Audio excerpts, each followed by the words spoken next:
और बीजेपी अध्यक्ष JP Nadda north 24 Pargana जिले में इस वक्त एक रैली कर रहे हैं। जब हम सोनार बांग्ला की कल्पना करते हैं तो हमें ध्यान में आता है कि किस तरीके से भारत के प्रधानमंत्री श्री नरेंद्र मोदी जी ने पश्चिम बंगाल को विकास में अपना योगदान दिया है, आशीर्वाद दिया है। हम कहने के लिए नहीं कह रहे। अगर हम बात करें ईस्ट वेस्ट कॉरिडोर की तो 8,575 करोड़ रुपए का सहयोग ईस्ट वेस्ट कॉरिडोर के लिए प्रधानमंत्री मोदी जी ने दिया है। अगर हम नेपाल के साथ, बांग्लादेश के साथ भारत की कनेक्टिविटी की बात करें, 3 सोलार प्रोजेक्ट्स हावड़ा का, मधुग्राम का और न्यू टाउन का, ये 3 सोलार प्रोजेक्ट्स को भी स्वीकृति दी है तो भारत के प्रधानमंत्री श्री नरेंद्र मोदी जी ने दी है। इसको भी हमको समझना चाहिए। मित्रों, अगर हम सामाजिक पेंशन की बात करें तो लगभग 21 लाख लोगों ने इसमें अपने आप को जोड़ा है और हमारे कोरोना के संक्रमण में लगभग 30 लाख लोगों को सहायता पहुंचाने का प्रयास किया गया है।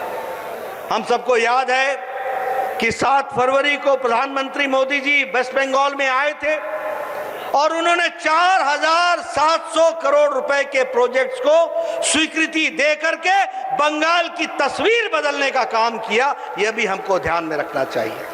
अभी 3-4 दिन पहले 22 तारीख को प्रधानमंत्री मोदी जी हुगली में आए थे और हुगली में उन्होंने लगभग 3,000 करोड़ रुपए का प्रोजेक्ट सैंक्शन करके बंगाल की जनता को सहयोग भी दिया, आशीर्वाद भी दिया और विकास की नई यात्रा में उन्होंने पूरा सहयोग किया है। यह हमको समझना चाहिए। मित्रों, अगर हम विकास की कहानियों के बारे में चर्चा करें तो मुझे दुख के साथ कहना पड़ता है कि मैं भारत का पूर्व स्वास्थ्य मंत्री, अगर भारत की 55 करोड़ जनता को 5 लाख रुपए का हेल्थ कवर दे सकता हूं तो बंगाल की जनता को भी 4 करोड़ 67 लाख लोगों को 5 लाख रुपए का हेल्थ कवर दे सकते थे और देंगे। आपने मई महीने में सरकार बदलनी है, यहां बीजेपी का कमल खिलना है और आयुष्मान भारत हमको मिलेगा। यह हमको ध्यान में रखना चाहिए।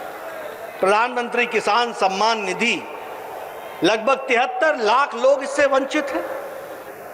देश में 10 करोड़ किसानों को 12,000 रुपए 2-2 की 6 किस्तें मिल चुकी हैं, 7वीं किस्त दी जा रही है, लेकिन बंगाल की जनता को वंचित रखा गया है। हम आपसे निवेदन करेंगे, मई महीने में ममता जी को आराम देना और भारतीय जनता पार्टी को काम देना, आशीर्वाद देना। प्रधानमंत्री किसान सम्मान निधि मिलेगी और सम्मान के साथ 14,000 रुपए प्रति किसान की बकाई राशि भी मिलेगी। यह भी हमको ध्यान में रखना चाहिए।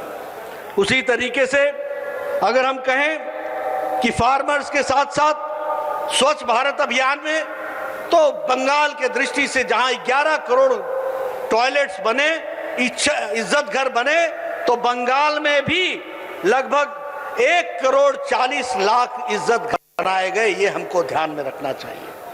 अगर हम जनधन योजना की बात करें तो 40 करोड़ लोग जनधन योजना के खाते से जुड़े, तो 1 करोड़ 92 लाख यानी 2 करोड़ के आसपास लोग बंगाल के भी जुड़े हैं। ये भी हमको ध्यान में रखना चाहिए।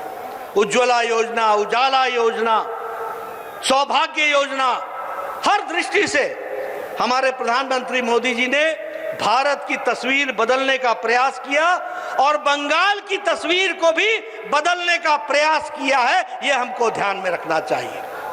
लेकिन हाँ, इसमें कोई दो राय नहीं है कि यहां रुकावटें पैदा की गई हैं। उन रुकावटों को हटाना है। डबल इंजन की सरकार चाहिए, ऊपर मोदी जी की सरकार तो नीचे पश्चिम बंगाल में कमल भारतीय जनता पार्टी की सरकार चाहिए। यह हमको ध्यान में रखना चाहिए ताकि हम विकास कर सकें।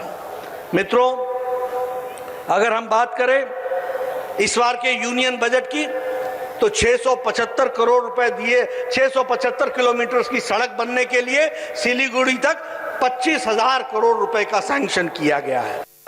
ईस्ट कॉरिडोर के लिए खड़गपुर से लेकर विजयवाड़ा के लिए पैसे दिए गए हैं। उसी तरीके से ईस्ट वेस्ट कॉरिडोर के लिए भुसावल से लेकर खड़गपुर तक इसके लिए भी पैसे दिए गए हैं। और लगभग 1,000 करोड़ रुपए चाय बागानों के, हमारे चाय बगीचे में काम करने वाले लोगों के लिए दिया गया है।